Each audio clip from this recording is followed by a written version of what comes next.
Tragic story, a 3-year-old loses her life, and now cops are questioning her mom, stepdad, and even her grandmother. Nate Rogers has the full story. Nate, what do you got?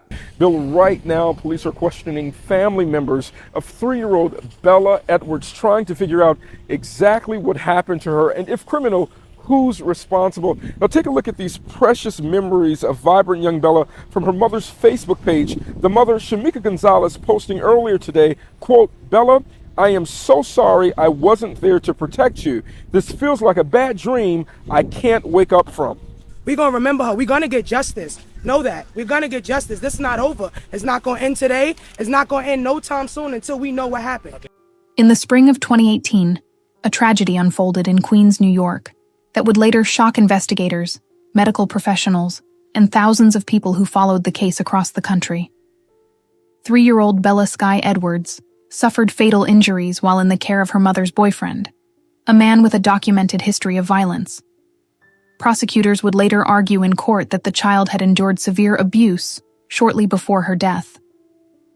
The medical findings presented during the trial revealed extensive internal injuries, leading investigators to describe the case as one of the most disturbing child abuse investigations many of them had ever encountered.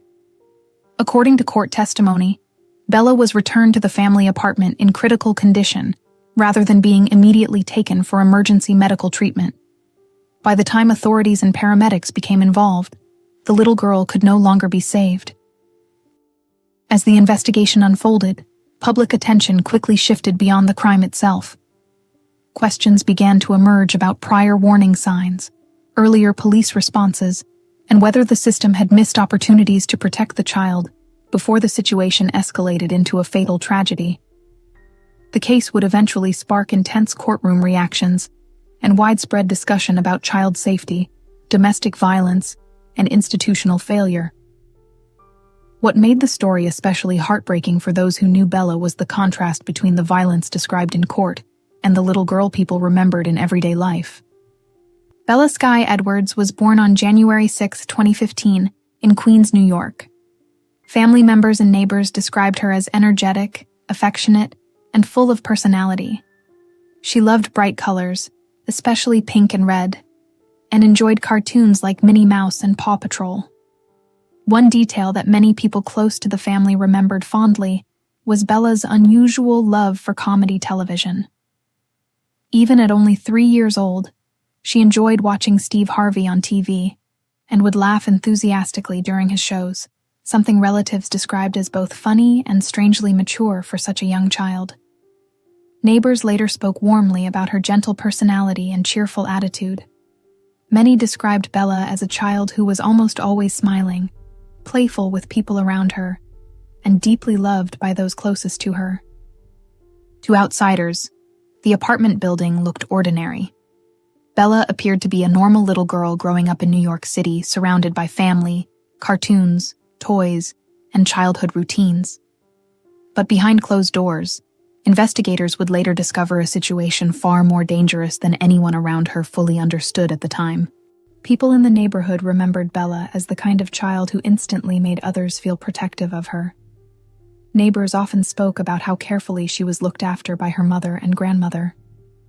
To those around the family, Bella appeared deeply loved and well cared for. Nothing about the apartment or the family's daily routine seemed alarming from the outside. One neighbor, Doris King, owned a massive dog weighing more than 100 pounds. Most children were intimidated by the animal, but Bella was fascinated by him. She would run up fearlessly, petting the dog and laughing when he licked her face. Over time, the two became unlikely friends, something neighbors remembered warmly long after Bella's death. Another part of Bella's daily life became especially emotional for relatives to talk about afterward. Every morning, her grandmother Layla would receive a phone call from the little girl. Bella would cheerfully say, "Good morning, Grandma," before starting her day. It became a ritual between them, small, simple, but deeply meaningful. Family members later said those calls were often the highlight of Layla's mornings. Even at only 3 years old, Bella seemed to understand the comfort that routine and affection could bring to the people she loved. She was also extremely attached to her younger brother, Logan, who was born in January 2018. Bella reportedly took pride in being an older sister. Relatives remembered her speaking gently to the baby, introducing herself proudly as his big sister, and constantly trying to help around him despite her young age. By early 2018, Bella had become excited about another milestone in her life. She was expected to begin New York City's 3K program later that year, an early childhood education program for 3-year-olds. According to family members, she talked about school constantly. She wanted to learn to read, meet other children, and experience the same routines she saw older kids enjoying. To Bella, school represented something exciting and grown up, the beginning of a much bigger world. People who knew her consistently described the same thing. Bella brought warmth into a room. She was energetic, affectionate, and unusually expressive for her age. Her laughter stood out to people. So did her openness. That image, a cheerful little girl surrounded by normal childhood moments, would later make the details of the case even harder for many people to process.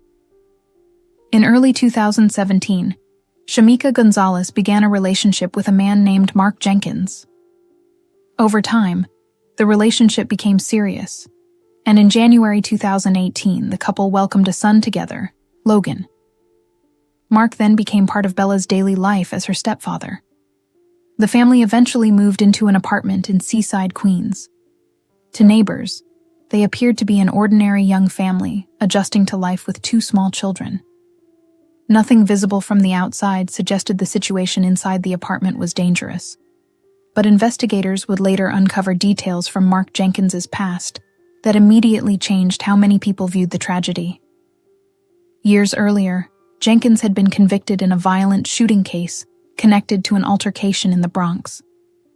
Court records showed that he had served time in prison before eventually being released and completing parole.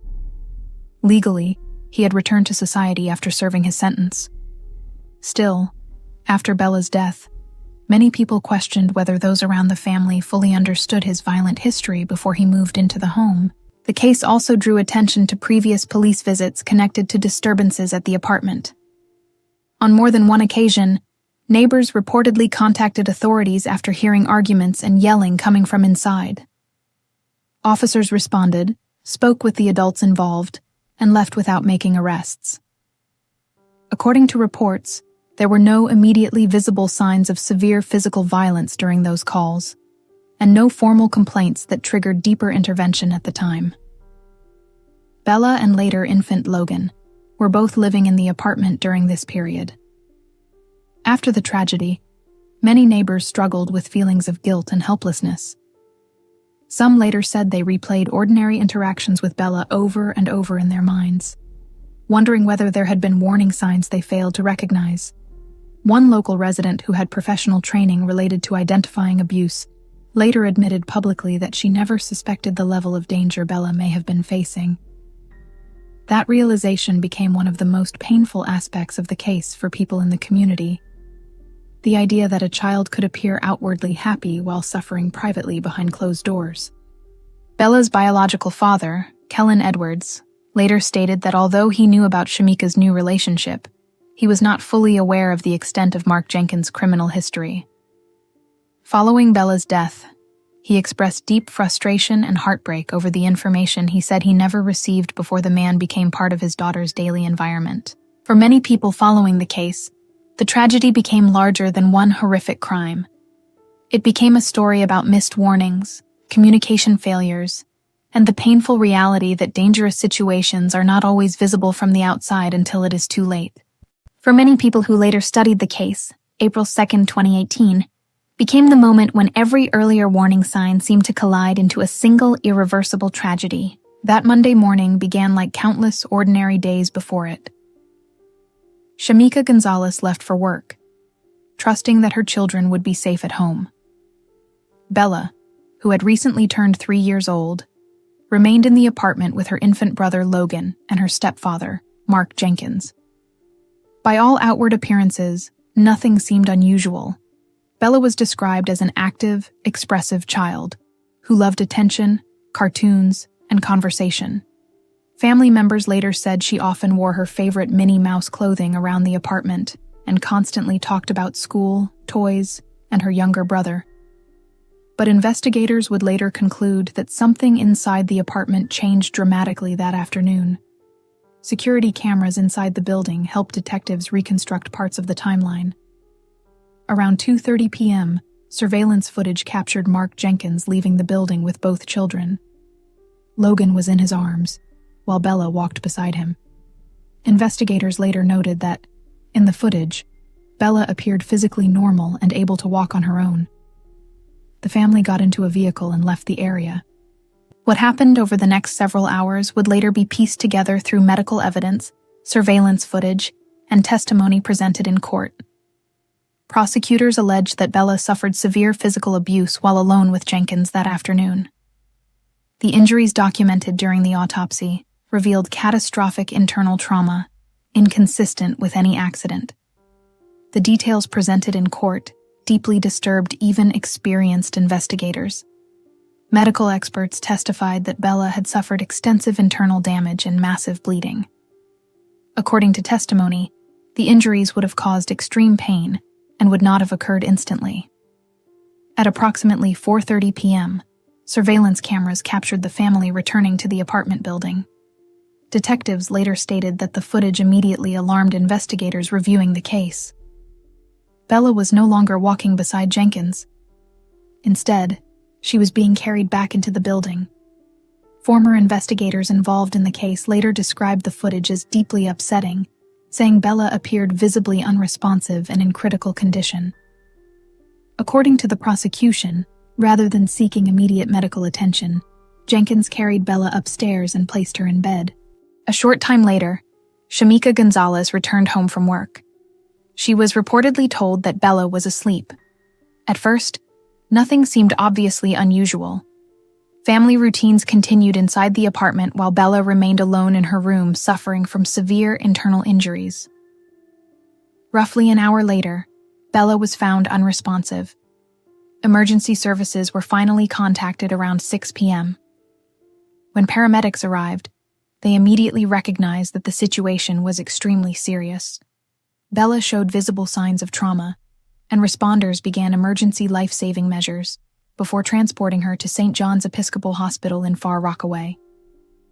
Despite extensive efforts by medical staff, Bella Sky Edwards was pronounced dead that evening at just 3 years old. For investigators, the case transformed almost immediately from a medical emergency into a homicide investigation. The following day, an autopsy was performed. Medical findings revealed devastating internal injuries that prosecutors later argued were the result of prolonged and extreme physical abuse. According to testimony presented during court proceedings, the damage to Bella's internal organs was among the worst some investigators had encountered in a child abuse case. The autopsy also reportedly documented bruising in different stages of healing, raising additional concerns that Bella may have experienced earlier abuse prior to the fatal incident. As details emerged publicly, outrage spread throughout the community. Many people who had known Bella struggled to understand how such severe suffering could remain hidden behind the appearance of a normal family life. For detectives, prosecutors, neighbors, and family members, the hardest reality to accept was that Bella had spent her final months surrounded by adults, systems, and institutions that never fully recognized the danger before it was too late. As investigators continued building the case, the medical findings became central to the prosecution's argument. Detectives and forensic experts concluded that Bella's injuries were not accidental and could not have resulted from ordinary household activity. Court testimony later described repeated blunt force trauma that caused catastrophic internal damage. Medical personnel also documented bruising in different stages of healing, raising concerns that the abuse may not have been limited to a single day. For investigators, that detail changed the emotional weight of the entire case. It suggested that Bella may have been suffering silently long before the final incident occurred. Additional forensic evidence strengthened the prosecution's case against Mark Jenkins.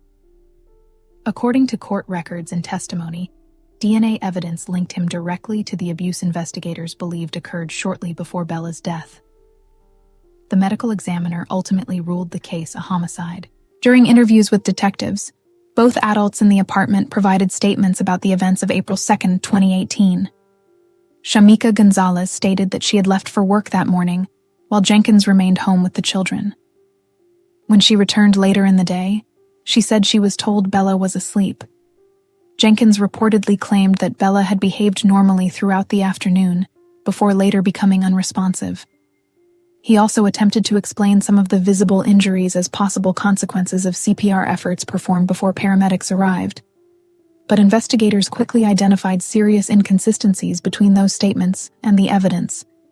Surveillance footage showed Bella appearing healthy earlier in the day, before returning to the apartment, visibly incapacitated only hours later.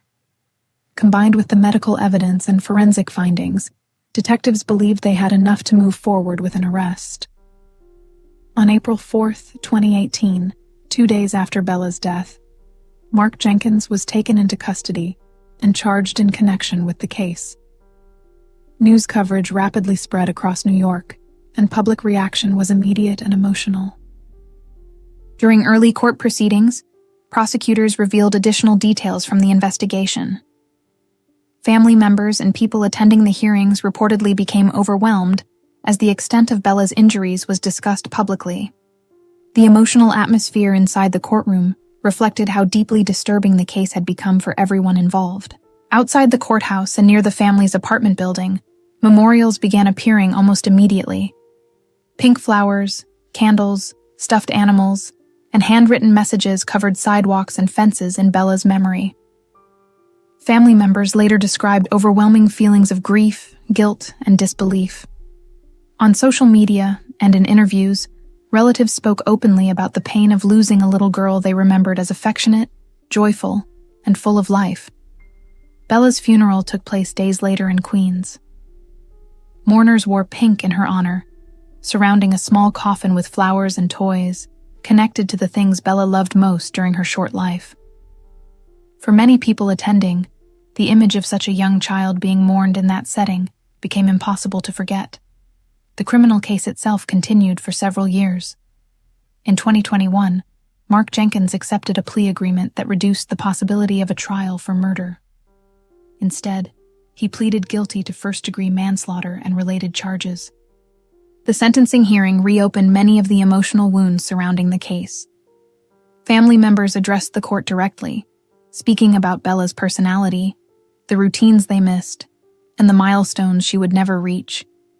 Her grandmother described the pain of no longer receiving the cheerful morning phone calls that had once been part of her daily life.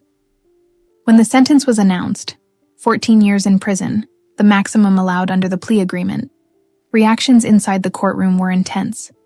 Several relatives expressed anger and heartbreak, feeling the punishment could never reflect the magnitude of what had been taken from Bella and her family.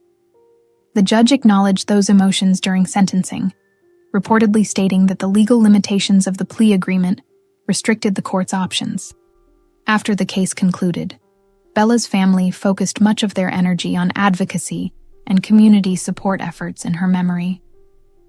Loved ones organized charitable projects for children and continued holding annual memorial gatherings on Bella's birthday. Pink balloons, flowers, and photographs became recurring symbols used to honor her life. For many people who followed the case, Bella's story ultimately became about more than one horrific crime. It became a painful example of how warning signs can be missed, even when multiple adults, institutions, and systems come into contact with a vulnerable child. Neighbors had previously reported disturbances. Authorities had responded to the apartment more than once. Concerns existed, but no intervention occurred that ultimately removed Bella from danger.